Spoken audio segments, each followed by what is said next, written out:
2011년도에 유럽 신경제재단이라고 하는 곳에서 세상에서 가장 행복한 나라를 조사를 해봤는데 그 행복지수 1위로 뽑힌 나라가 부탄이라고 하는 나라였습니다. 우리가 보기에는 별로 그렇게 행복한 나라 같지 않은데 하여튼 그 나라 백성들은 자신들이 행복하다는 거예요. 행복지수 1위 부탄이라는 나라입니다. 그리고 10년이 흘렀는데 최근까지도 각종 언론이나 매체에서 여전히 가장 행복한 나라로 부탄을 꼽고 많은 정치인들이 행복의 비결을 알기 위해서 부탄을 방문하기도 하고 꼭 부자가 되지 않아서도 행복할 수 있다는 사실은 그들에게 있어서는 꽤 흥미로운 그러한 주제였던 것 같습니다. 그런데 한 8년 정도가 흐르자 2019년 발표한 이 똑같은 재단에서 행복 지수를 또 조사를 했는데 그 보고서에 따르면 이 부탄 이 나라의 행복 지수가 세계 156개국 중에 95위를 차지했다고 합니다. 1위 국가에서 무려 95계단이 떨어지는. 왜 그랬을까요? 언제는 가장 행복한 나라였어요. 본인들이 생각할 때. 근데 95위로 끝없이 추락을 하게 되었던 것이죠. 왜냐하면 갑작스럽게 들어온 인터넷과 SNS 때문에 세상들과 자신들의 삶을 비교하기 시작했다라는 것이죠. 부탄 사람들이 세상이 어떻게 돌아가는 것을 몰랐을 때는 그냥 행복했어.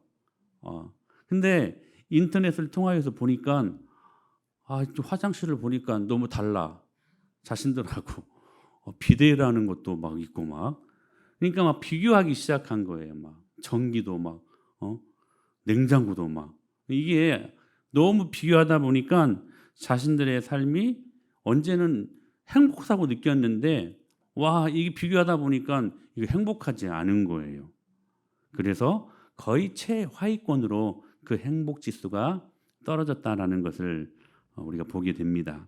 사랑하는 여러분, 우리가 목표하는 행복은 결코 우리 지난주 말씀드렸던 것처럼 외적인 상황과 비교하면서 얻는 행복이 아닙니다. 이걸 전제해야 돼요. 우리의 행복은 영적이어야 된다. 그래서 우리가 갖는 행복은 전혀 세상과 다른 행복이라는 거예요. 다른 행복. 이것이 전제되어야 진짜 행복을 할 수 있게 되는 것입니다.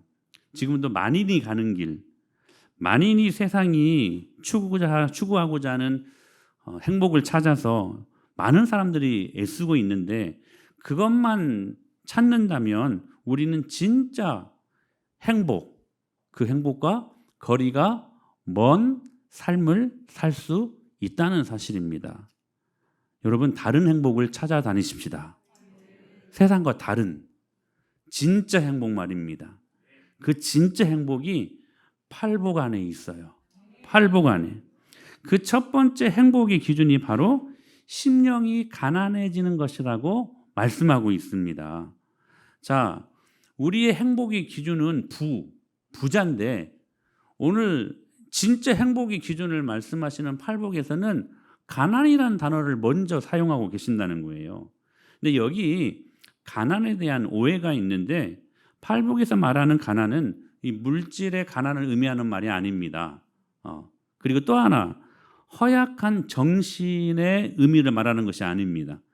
정신적 가난을 말하는 것이 아니라는 것이죠. 자, 뭐라고요? 첫 번째는 물질적 가난이 아니다. 두 번째는 정신적인 가난이 아니다라고 하는 것을 먼저 우리가 듣고 이 말씀을 시작해야 될 것 같습니다. 그러면 무엇을 말하는 것일까? 여기서 가난한 자는 복이 있다 이 말 앞에 어떤 단어가 붙어 있어요? 심령이라는 단어가 붙어 있죠. 그러니까 이 가난은 물질적, 정신적 가난을 말하는 게 아니라 마음의 가난, 영적인 가난을 말씀하시는 것입니다. 이것이 행복의 첫 번째 기준이라고 하는 것이죠. 그래서 여기에서 가난한 자라고 번역된 말이 헬라어로 푸토코스라는 말이에요. 푸토코스. 이 말은 무슨 말이냐면 극빈자 그리고 파산 선고 맞은 자라는 단어예요. 정확히 헬라어로. 집안이 몰락해가지고 법원으로부터 파산 선고를 받고 거리에 쫓겨나게 되어가지고 아무것도 할 수 없는 그러한 가난한 자가 되어 아픔을 경험하고 있는 그러한 상태를 바로 푸토코스, 가난한 자라고 성경은 말씀하고 있다는 사실입니다. 이 심령이 가난한 자, 마음이 가난한 자, 영적으로 가난한 자를 말씀하고 있는 것이죠. 예를 들면 이런 것입니다. 어떤 사람이 사업에 실패해가지고 많은 빚을 지게 되었습니다. 살던 집에서 쫓겨나게 되었어요. 가엾은 아내가 있고 자녀들과 함께 보따리를 들고 거리에 아무것도 없는 채 나오게 되었습니다.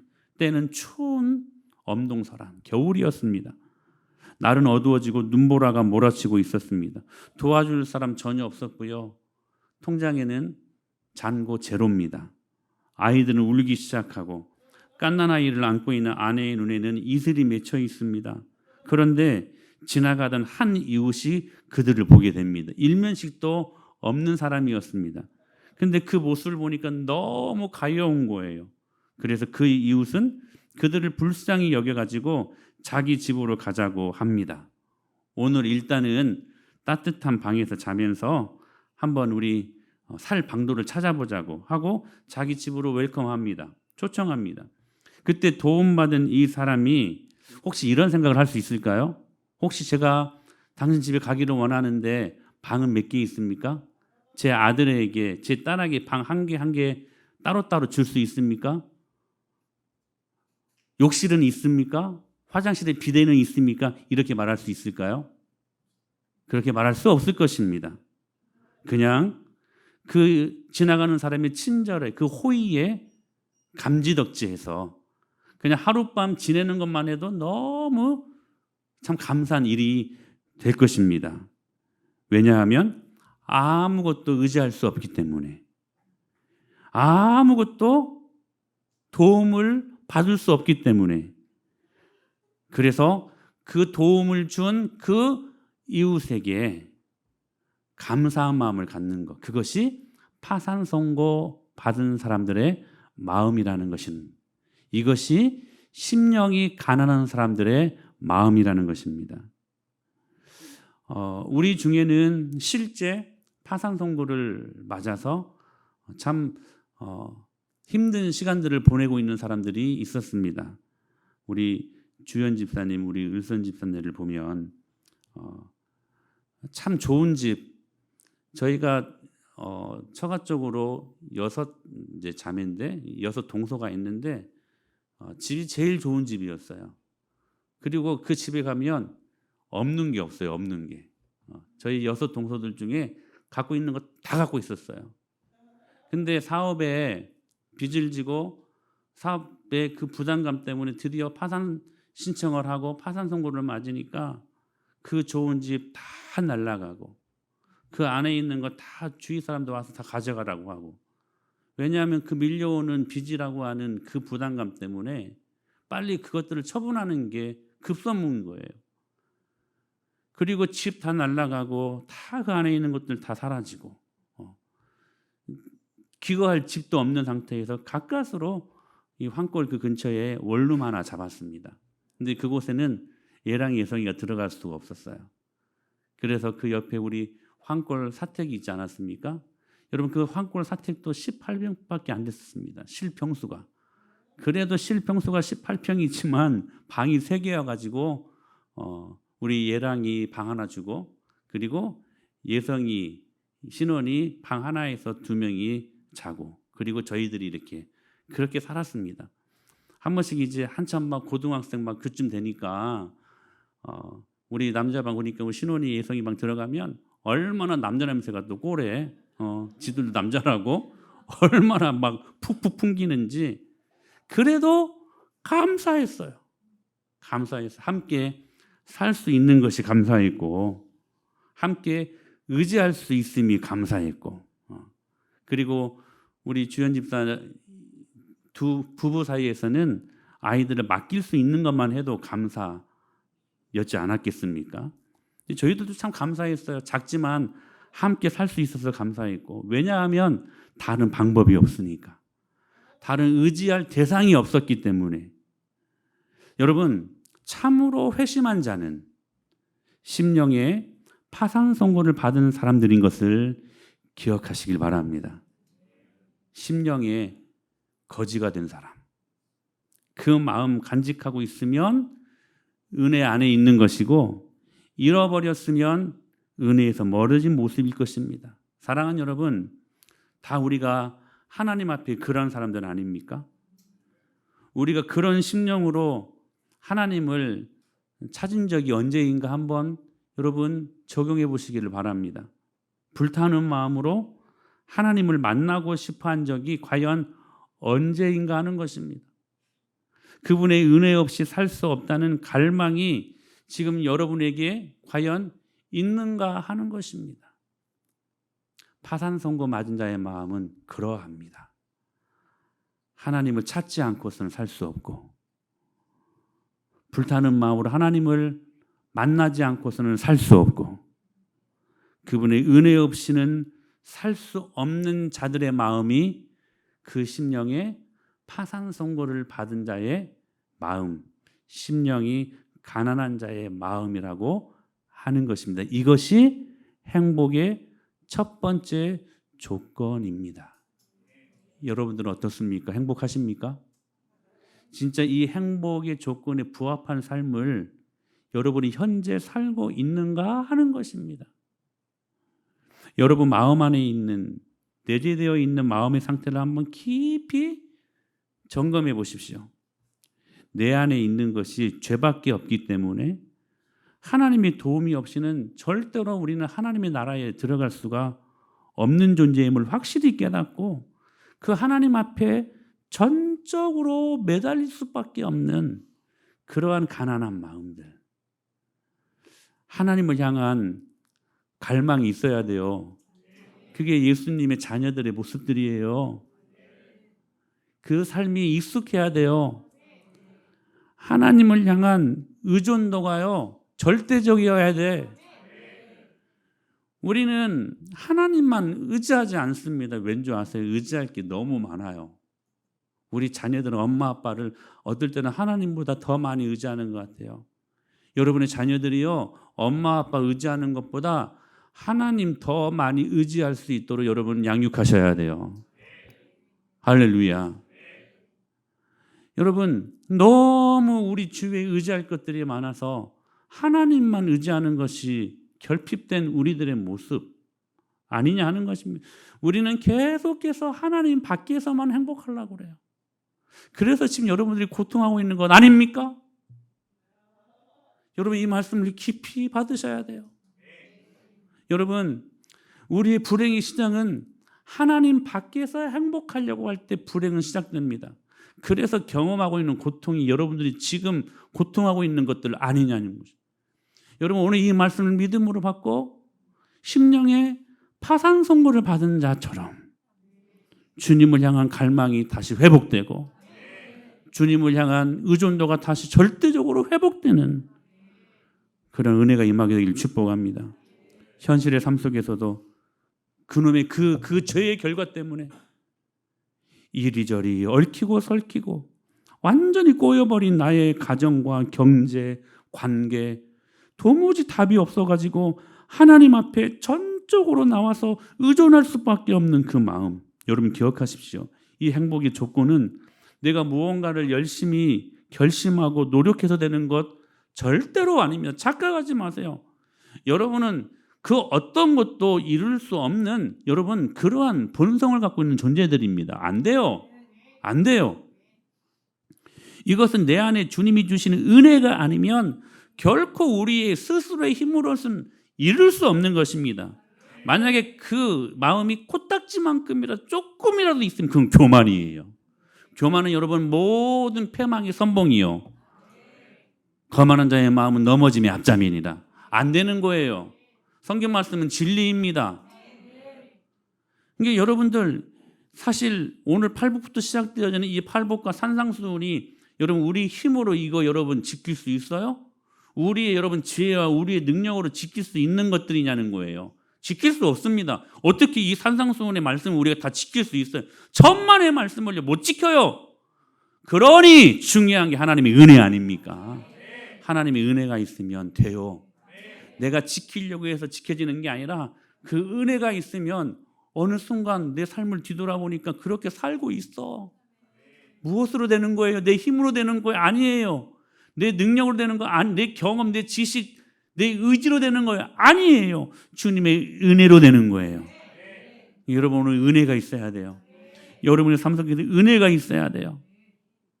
그때 여러분 팔복에서 말하는 심령의 가난함이 우리가 알고 있는 어떤 겸손, 인간이 이룰 수 있는 도덕적 경험이 아니기 때문에 자기 자신에 대한 한계를 인정하는 가운데 터져나오는 자기 부정이 있어야 된다는 사실이에요. 여러분 왜 심령이 가난한 자가 복이 있다고 말씀하실까요? 영혼의 파산 선고를 받은 내 자신을 경험한 자만이 내 영혼의 깊숙한 외침으로 그래서 나에게는 예수 그리스도가 필요하다.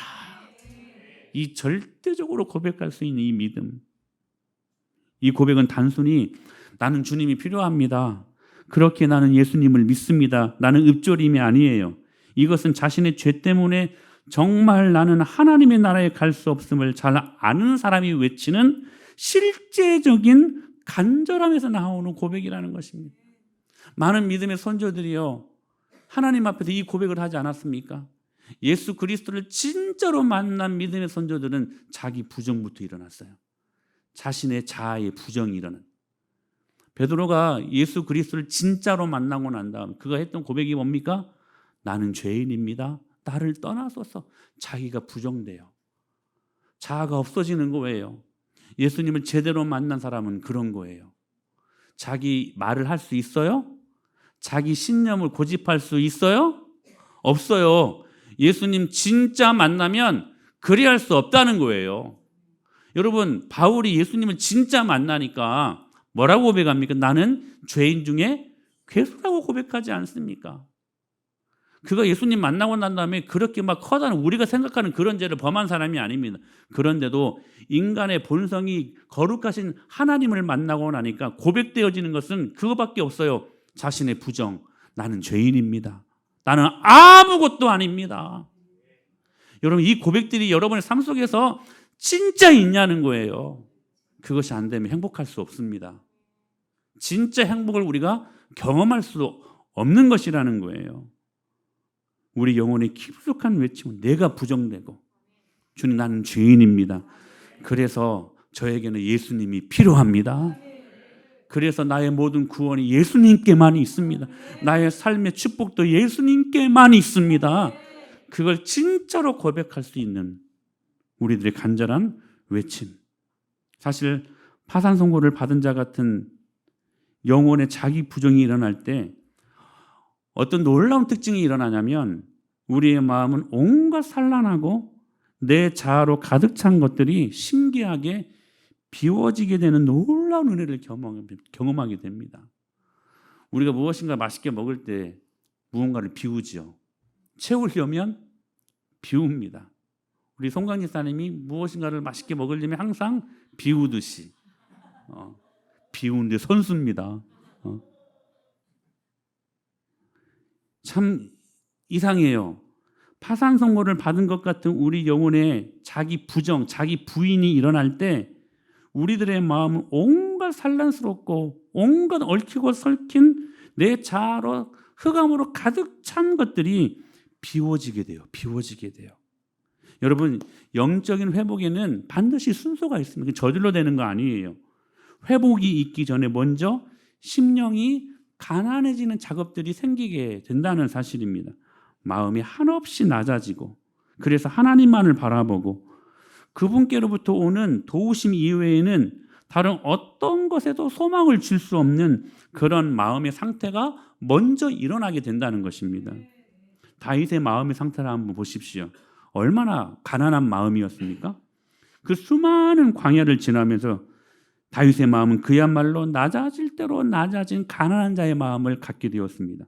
그 시간들을 통해 그 자신이 평생 자신감으로 여겼던 남자다운 기계, 차기 왕권, 자신만의 고집스러운 그 신념, 어떨 때는 미친 척하면서 침을 질질 흘리면서 목숨을 구걸해야만 했던 그 낮아짐, 그 시간들을 통해 모든 자신으로 산란스럽게 채워졌던 것들이 다 비워지게 되는 은혜를 경험하게 됩니다. 마치 파산당한 자의 마음처럼 하나님의 은혜가 아니면 살 수 없는 절박한 마음으로 바뀌게 되는 것이 먼저 일어나는 현상이라는 것입니다. 파산당한 자의 마음 안에는 자기 생각, 자기 경험, 자기 신념을 말할 여지가 없는 자들의 모습입니다. 아까 처음 이야기했던 것처럼 추운 겨울에 길거리에 앉게 된 이 사람이 그 지나가던 이웃의 그 호의 때문에 그 집안에 들어가게 되었어요. 근데 거기에서 저에게 먹을 것을 달라고, 따뜻한 물을 달라고, 욕실을 제공해 달라고 말할 수 없는 것처럼 자신으로 가득 찬 그 마음속에 완전한 비움이 이루어질 수 있도록 주님은 우리의 영적인 채움을 위해 먼저 비우시는 작업들을 하게 하신다는 사실입니다. 이게 첫 번째 복이 말하는 행복 조건입니다. 첫 번째 행복 뭐예요? 심령이 가난한 자는 복이 있다. 이것이 오늘 이 처음에 오는 것임을 주목하실 수 있어야 돼요. 왜냐하면 첫 번째 복이 뒤에 오는 모든 복을 열 수 있는 열쇠이기 때문에 그래요. 이게 오늘 이 순서가 너무 중요한 거야. 신학자들은 이것을 영적 그리고 논리적 순서라고도 말을 해요. 왜냐하면 팔복은 비움과 채움이라는 구조를 갖고 있기 때문에 그래요. 비우지 아니하면 채워지지 아니에요. 오늘 그 비우는 작업이 첫 번째 복이에요. 심령이 가난해지는 거. 마음의 파산 선고를 받은 자의 절박함으로 그 안에 충만하게 있었던 비거에고, 높아진 자아, 탐욕과 탐심, 때로는 영적인 게으름과 세상으로 가득한 자아를 비워야 그 다음 복, 애통하는 자는 복이 있나니 저희가 위로를 받을 것이며, 온유한 자가 복이 있나니 저희가 땅을 기업으로 받을 것이며, 그 다음에 채워주시고자 하시는 그 채움의 복을 경험할 수 있게 된다는 사실입니다. 그러니까 첫 번째 행복의 조건에서 비우지 아니하면 그 다음으로 넘어갈 수 없어요. 여러분 이번 한 주간 이것과 싸우셔야 돼요. 이것과 싸우지 않고 다음 말씀을 들을 수 없습니다. 왜요? 비우지 아니하면 채워지지 않기 때문에. 이번 한 주간 비우셔야 돼요. 이게 불교에서 말하는 무념, 무상 이런 것과 다른 것입니다. 여러분 그것은 그냥 비움입니다. 그냥 멍 때리는 거예요. 여러분 멍, 명상 이거 다 거기에서 나오는 것입니다. 그냥 그것으로 끝, 다른 거 없어요. 그러나 성경은 우리의 비움은 또 다른 채워짐에 대한 전제라는 거. 우리를 왜 비우게 하셔요? 채워주시고자. 할렐루야. 그래서 하나님의 위로로, 땅을 기업으로, 영적인 배부름으로 채우시기 위해 오늘 이 첫 번째 행복의 조건에서 반드시 이거 해결하고 넘어가야 된다는 사실입니다. 비워야 돼요. 여러분 왜 우리의 마음을 가난하게 하실까요? 이 일들을 통해 여러분 왜 우리들의 마음을 파산당한 자처럼 절박하게 만들고, 그리고 왜 이렇게 우리로 하여금 힘든 그런 시간들을 보내게 하실까요? 이유는 딱 하나입니다. 우리 안에 있는 내 자신이라는 하나님도 손못대는 그 참 정말 하나님도 손못대는 견고한 자아들이 얼마나 많은지 몰라요. 그 자아를, 그 강력한 그 자아라는 그 우상을 제거하고 우리로 하여금 우리의 마음을 비우게 하시려고. 여러분 우리가 왜 진짜 행복을 갖지 못할까요? 다른 거 아니에요. 내 자신으로 가득 차 있기 때문에 그래요. 여러분 오늘 이 자리에서 이 은혜를 경험하십시오. 놓치지 마세요. 내 진짜 행복을 가르쳐 드리는 거예요. 결국 여러분의 불행의 모든 씨앗들은 여러분 자신, 여러분 욕심에서 나오는 것들 아니었습니까? 그러면 여러분 알려주면 그거 회개하고 믿음으로 여러분이 이 모든 것들을 다시 한번 재성립하고 재수정해서 이탈했던 그 길들을 다시 한번 성령이 주시는 그 길로 우리가 걸어가는 믿음의 결단들이 필요한 것 아니겠습니까? 그런 의미에서 우리들의 마음을 가난해지도록, 파산 선고 받은 자의 마음으로 우리를 가난해지도록, 그래서 비워지도록 하기 위해서 하나님이 사용하시는 그때나 지금이나 절대 불변의 도구가 있는데 바로 그것이 실패라고 하는 도구입니다. 여러분, 베드로를 잘 아시죠? 그가 어부 아니었습니까? 하루는 물고기를 잡으러 갔는데 밤새도록 노력했는데 단 한 마리도 잡지 못했어요. A 목사님 피레미 같은 거 그런 거 한 마리는 아니요, 단 한 마리도 못 잡았어요. 그건 기적입니다. 처절하게 실패했습니다. 그럴 수가 없는 거예요. 근데 그 실패의 자리로 인하여 그 다음 날 그들 곁에 찾아오신 예수님을 그가 만나는, 철저히 그 실패로 그 마음을 비우도록 하시는 작업들을 통하여 그 다음에 주님으로 채워지는 은혜를 경험하지 않습니까?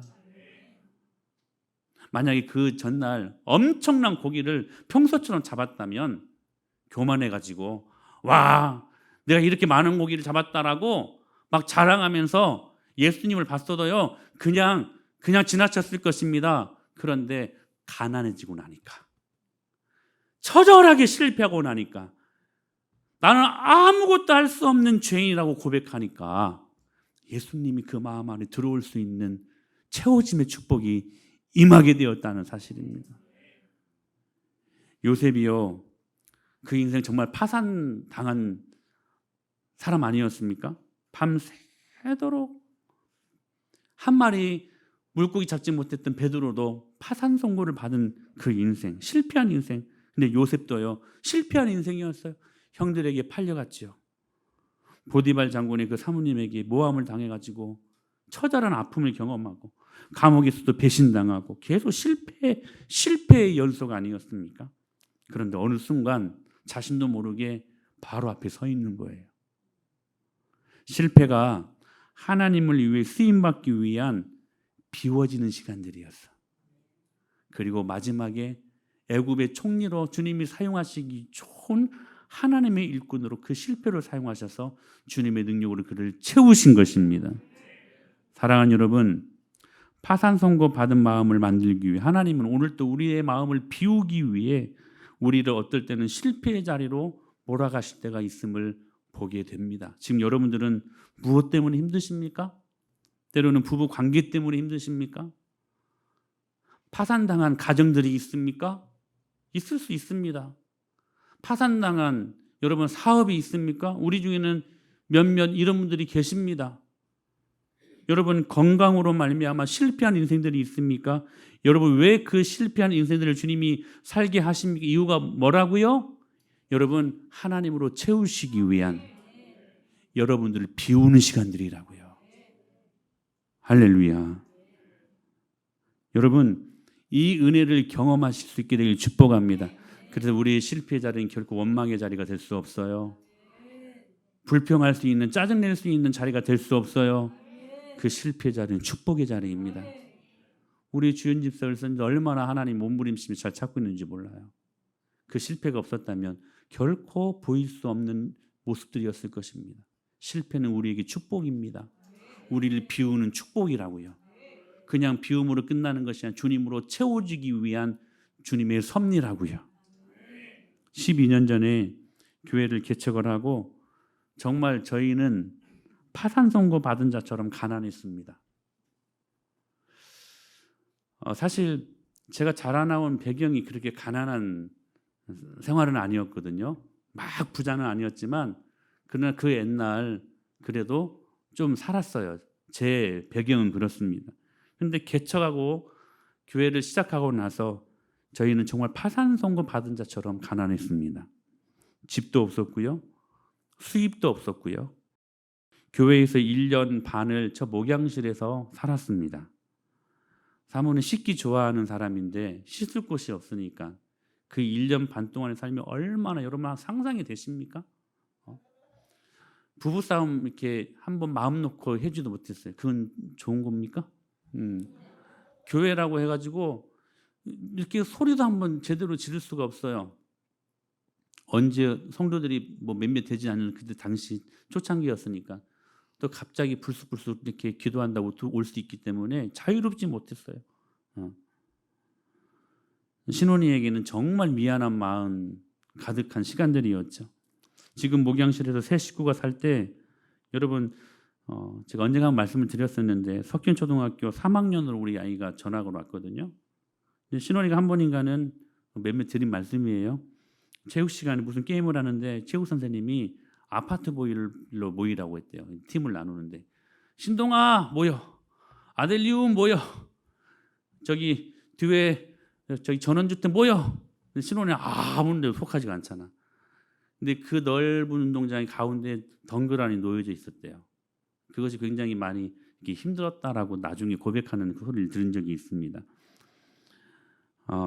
참 가난하게 만드신 것 같아요, 하나님이.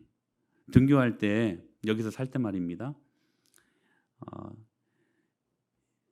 상가 건물에는 사람이 이게 살면 안 되는 이게 뭐 법이 있는가 봐요. 그걸 어떻게 지가 알았는지 이것도 몇 번 말씀을 드렸습니다. 새로 오신 분들 이제 들어야 되니까 또 말씀을 드리는 건데 옆에 저기 우리 두란누북에 옛날 건축사무소가 있었습니다. 사람들이 빨리 출근하고 이렇게 사람들이 좀 많았었어요. 여기도 마찬가지. 태권도장도 옛날에 다른 이제 그 티탄가 그 대우 자동차 그것도 있었었고. 그러니까 등교를 하려치면 그냥 엘리베이터 타고 내려가면 되잖아요. 근데 사람들 눈에 띄면 안 될 것 같아. 그 어린 마음에 엘리베이터 안 타고 딱 두리번 살피고 사람 없으면 빨리 뛰어가지고 계단으로 막 뛰어가고 등교하고 막 그런 모습을 제가 몇 번 본 적이 있어서 참 마음이 참 이렇게 막 좋지만은 않았었거든요. 사모는 1년에 200일 이상을 하혈을 하고 우리 여자들은 그 하혈이 얼마나 힘든가를 알 것입니다. 폐혈증에 죽을라다 살아났어요. 폐혈증 아시죠? 허리 디스크에 3차 신경통에 급기야 갑상선 암까지. 저는 개척하고 난 다음에 성병 3종 세트에 걸렸죠. 당뇨, 고혈압, 고지혈. 교회를 개척하고 생긴 병입니다.